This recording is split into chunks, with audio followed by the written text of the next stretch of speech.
चंद्रशेखर बावनकुळे बोलतात, थेट जाऊया. होण्याकरता शासनाकडे बैठक घेतल्या. बऱ्यापैकी मुद्दे त्या ठिकाणी सुटले, काही मुद्दे राहिले. काही मुद्दे धोरणात्मक आहे, काही मुद्दे फायनान्सशी संबंधित आहे.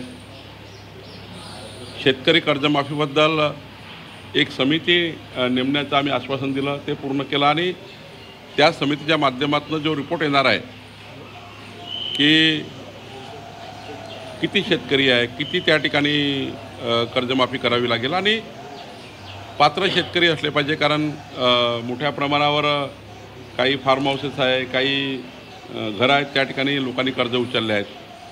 त्यामुळे एकदा राज्याचं सर्वेक्षण झालं पाहिजे. 40-40 वर्ष शेती करूनही त्यांचं कर्ज कमी होत नाही, त्यांचा खरा विचार केला पाहिजे. या भूमिकेतून एक समिती तयार केली कर्जमाफी संबंधाने.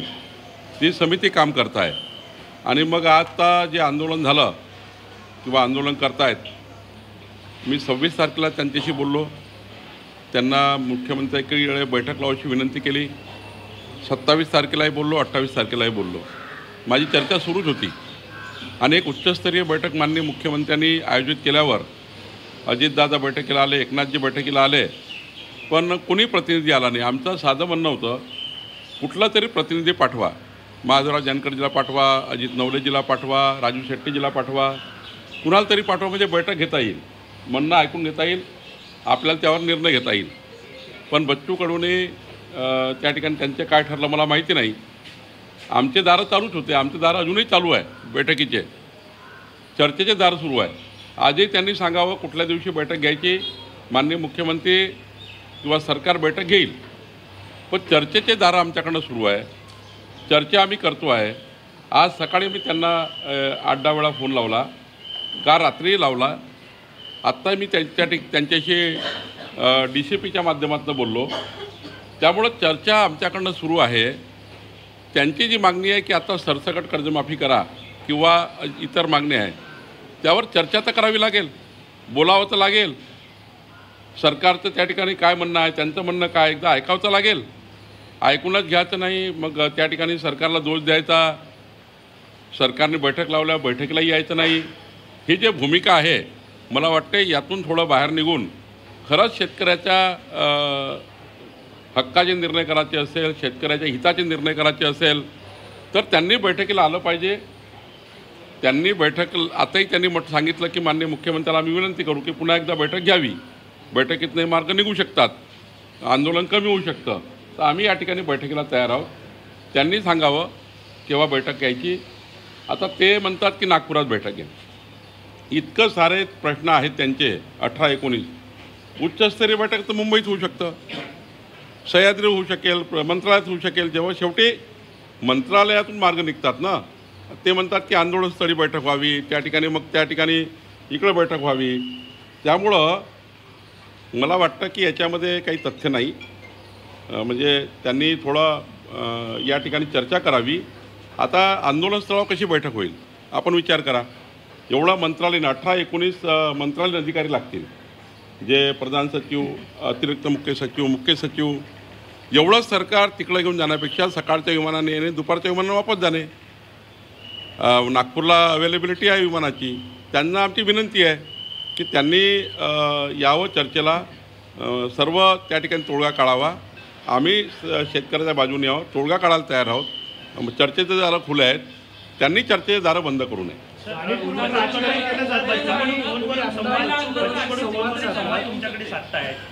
संवाद तो फोनवरून होते, परंतु तिकडे बोलतात की सरकारने चर्चेची दारं बंद केली. ही त्यांची भूमिका कशी आहे? मी 26, 27, 28 3 दिवस माझं राजू शेट्टीजी, महादेवराव जानकरजी, अजित नवलेजी आणि माननीय बच्चू कडूंशी बोलणं झालं. त्यांच्या चर्चा झाल्यानुसार बैठक लावल्या गेली. त्यांनी येण्याचं कबूल केलं नसतं तर बैठकच लावली नसती ना. मुख्यमंत्र्यांची बैठक उच्चस्तरीय बैठक लावली, त्यांनी कबूल केलं बैठकीला यायचं म्हणून बैठक लावली. आत्ता ते आलेच नाही. एक जरी प्रतिनिधी आला असता, समजा बच्चू कडू नाही आले, राजू शेट्टीजी नाही आले, कुणीच नाही आलं, त्यांचा प्रतिनिधी कोणी बैठकीला यायला पाहिजे. तर मुख्यमंत्री बैठक चालवतील, सरकार बैठक चालवेल. आलेच नाही. आल्यानंतर त्या ठिकाणी आत्ता मी काल सकाळी फोन केला, त्यांचा फोन बंद. त्यांचं म्हणणं आहे की ते रेंज नाही आहे. आता माझं बोलणं झालं त्यांच्याशी DCPच्या माध्यमातून. त्यांना माझी विनंती आहे की त्यांनी मुंबईला उच्चस्तरीय बैठकीला यावं.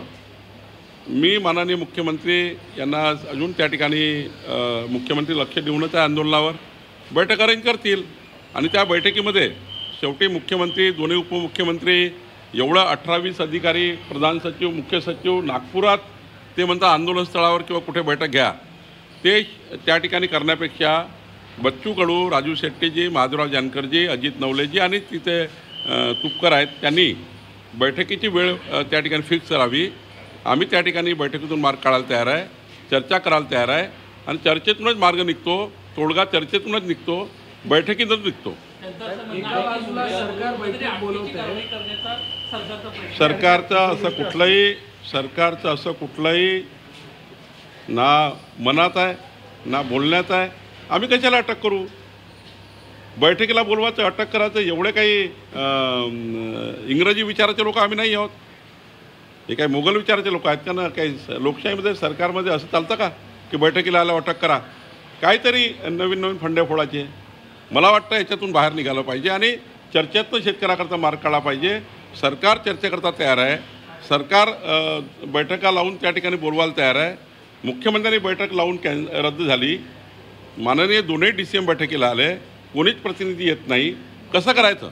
त्यामुळं मला वाटतं मुख्यालयामध्ये जाण्याची सुद्धा भाषा बच्चू कडू करतात असं नागपूरला. नाही, तो त्याचा आंदोलनाचा अधिकार आहे, त्याच्याबद्दल मी काही बोलणार नाही. पण सरकारकडनं चर्चेचे मार्ग सारे खुले आहेत, शेतकऱ्याकरता चर्चा करायला तयार आहेत. बच्चू कडूला माझी विनंती आहे की चर्चेकरता आलं पाहिजे आणि त्यांनी चर्चेतून हे मार्ग काढले पाहिजे. भाऊ, सरकार बैठकीचं आयोजन करते, शेतकरी नेते येत नाहीत, दुसऱ्या बाजूला ते म्हणतात की संवाद होणार नाही, आम्हाला अटक केली जाईल. नेमकं काय साध्य करायचं या शेतकरी नेत्यांना? मला काय त्याच्याबद्दल त्याची भावना माहिती नाही. पण सरकार एवढं काही मोगलशाही नाही आहे की ते बैठकीला येईन त्यांना अटक करतील. आंदोलन स्थळावर कधी बैठक होऊ शकतं का?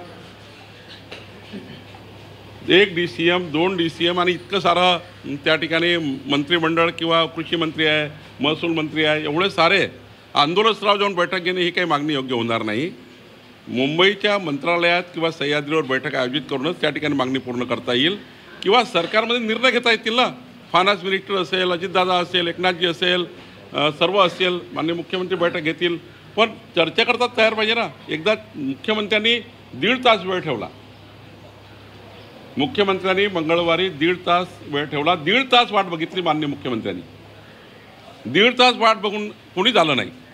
मुख्यमंत्र्यांनी वारंवार मला विचारलं, एक तरी प्रतिनिधी आला आहे का? अजित नवले तरी आले आहेत का? माधवराव जानकर तरी आले आहेत का? राजू शेट्टी जरी आले आहे का? कोणीतरी आलं पाहिजे बैठकीला. तर मग काय चूक आहे सरकारची? सरकार तयार आहे, पण सरकारवर त्या ठिकाणी आकस काढणे किंवा शेतकऱ्याच्या मनात त्या ठिकाणी दुजाभाव निर्माण करणे, मला वाटतं यातनं राजकारण होऊ नये. यातनं फक्त शेतकऱ्याचे प्रश्न सुटावे आणि बच्चू कडूने पुढाकार घ्यावा. सरकार चर्चेला तयार आहे. ज्या पद्धतीचं विधान बच्चू कडू यांनी केलंय, बच्चू कडू असं म्हणाले,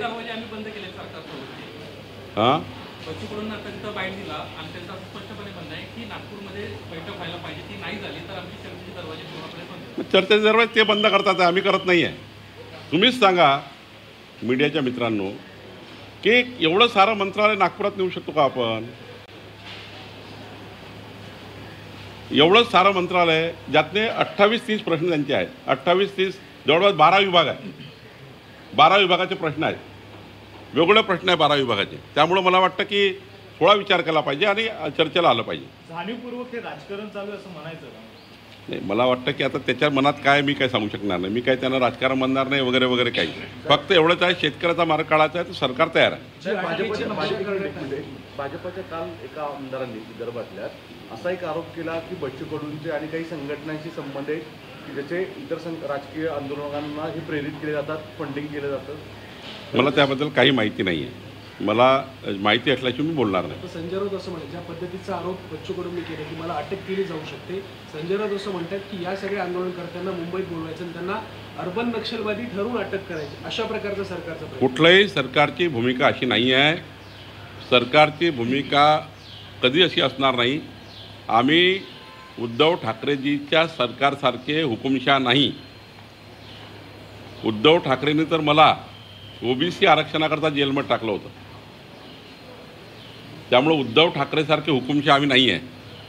देवेंद्र फडणवीस सरकार, आमचं सरकार हे लोकशाहीच्या मार्गाने सर्वांना न्याय देणारं सरकार आहे. सर, उद्धव ठाकरे असं म्हणतायत की लोकशाहीमध्ये मत आणि विरोध करण्याचा अधिकार जो आहे तो सर्वांना आहे, परंतु जे सत्ताधारी आहेत त्यांना हे मान्य नाही असं त्यांनी म्हटलं. कोणी म्हटलं? तेच म्हणतात, तेच उत्तर देतात. त्याचाच प्रश्न त्यांचंच उत्तर. तुम्ही त्यांचं भाषण आहे का? तेच प्रश्न उपस्थित करतात, तेच उत्तर देतात. कुणं म्हटलं असं? त्यांना अधिकार नाही आहे. रोज आंदोलन केलं तरी त्यांचा अधिकार आहे.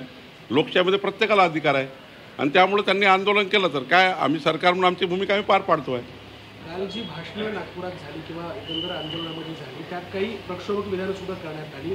बच्चू कडूंनी म्हटलं की आमदारांना कापा, तर रविकांत तुपकर त्या पुढे जाऊन म्हणाले की आमदारच काय 2-3 मंत्र्यांनाही कापलं पाहिजे. नाही, ह्या भाषा काही योग्य नाही लोकशाहीमध्ये. ह्या भाषा लोकशाहीमध्ये योग्य नाही आहे. अशा भाषा करू नये. शेवटी संवैधानिक पद्धतीने आंदोलन झाले पाहिजे, लोकशाही पद्धतीने आंदोलन झालं पाहिजे. प्रक्षोभक भाषा करून त्या ठिकाणी जमावाला त्या ठिकाणी प्रोत्साहन देणे, जमावाच्या माध्यमातून काही जाळपोळ करणे वगैरे अशा भाषा ज्या होतात किंवा उद्या मॉबला त्या ठिकाणी चिथावणी देणे वगैरे अशा भाषा कुणीही करू नये असं मला वाटतं.